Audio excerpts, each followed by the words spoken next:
अस्सलामुअलैकुम, कैसे हैं सब। उम्मीद करती हूँ खैरियत से होंगे। जी मैं हूँ आयशा, तो आप देख रहे हैं आयशा कुकिंग। आयशा कुकिंग में आज हम कोफ्ते की रेसिपी लेके आए हैं, तो रेसिपी की तरफ चलते हैं।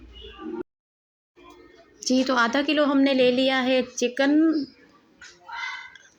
बारीक चॉप किया हुआ, और प्याज ले लिए हैं 2 कटे हुए प्याज हैं बारीक, और यहाँ पे हमने ले लिया है बेसन 1 कप, और यहाँ पे हमने ले लिया है अदरक, लहसुन, गरम मसाला, हल्दी पाउडर, धनिया पाउडर, नमक हस्बे ज़ायक़ा।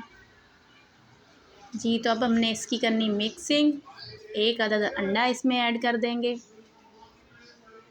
और सोया सॉस 1 चम्मच, सोया सॉस, सिरका 1 चम्मच, और ये हमारे पास ये हरा धनिया और बारीक हरी मिर्ची चॉप की हुई। जी तो यहाँ पे हमने इसका मिक्सचर बना लेना है, बहुत खूबसूरती से बनाना है, बहुत ही अच्छे तरीके से बनाना है। तो यहाँ पे हमने इसके लड्डू नुमाया बना के रख लेने, उसके बाद हमने इसे कढ़ाई के अंदर फ्राई करना है।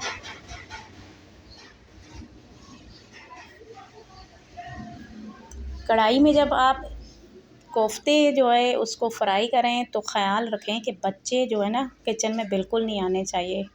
जी मेरी प्यारी दोस्तों, चैनल पे नए हैं तो लाइक कर दें, सब्सक्राइब कर दें। आप लोगों का प्यार होता है, मोहब्बत होती है, और हमें अच्छा लगता है कि हम आप लोगों से और भी अच्छी अच्छी वीडियो शेयर करें। तो ऐसे आपने इसे हल्की आंच पे बना देना है, फ्राई कर लेना हल्की आंच पे। और यहाँ पे अब हमने बनाना है इसका तड़का। टमाटर ऐड कर देने हैं,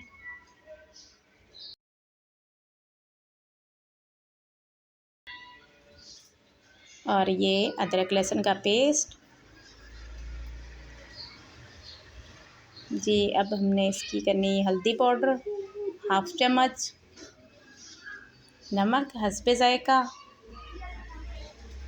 अब हमने इसकी भुनाई कर लेनी है अच्छे से। और ये हमारे पास है सफ़ेद ज़ीरा 1/2 चम्मच, और सोया सॉस ले लेना यहाँ पे 1/2 चम्मच। सोया सॉस ऐड करने से खुशबू अच्छी आती है और बहुत ही मज़ेदार सा बनता है। ये हमारे पास 1 चम्मच हमने चिल्ली सॉस ऐड कर लिया है। जी मेरी प्यारी दोस्तों, तो यहाँ पे हमने इसकी करनी मिक्सिंग, और ये अब हमने जो कोफ्ते हैं उसे हमने फ्राई करके रखा था वो इसके अंदर ऐड कर लेंगे, और 10 मिनट के लिए हमने इसकी बुनाई करनी है और दम पे छोड़ देने। अब इसके अंदर हमने चिल्ली भी ऐड कर देनी, ग्रीन हरे वाले। जी मेरी प्यारी दोस्तों, इसके साथ आयशा को दीजिए इजाज़त। अल्लाह हाफिज़। कल नई रेसिपी के साथ हाज़िर होंगे इंशाल्लाह।